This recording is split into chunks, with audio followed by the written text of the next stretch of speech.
भी कुंभ जैसे बड़े आयोजनों का महात्म्य वैसा ही है।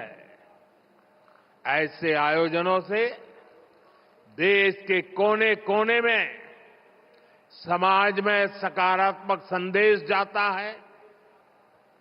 राष्ट्र चिंतन की ये धारा निरंतर प्रवाहित हो भी कुंभ जैसे बड़े आयोजनों का महात्म्य वैसा ही है।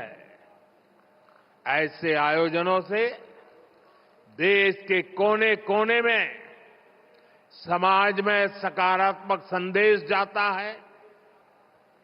राष्ट्र चिंतन की ये धारा निरंतर प्रवाहित हो भी कुंभ जैसे बड़े आयोजनों का महात्म्य वैसा ही है।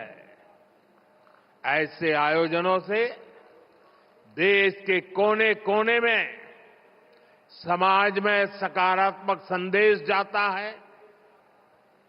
राष्ट्र चिंतन की ये धारा निरंतर प्रवाहित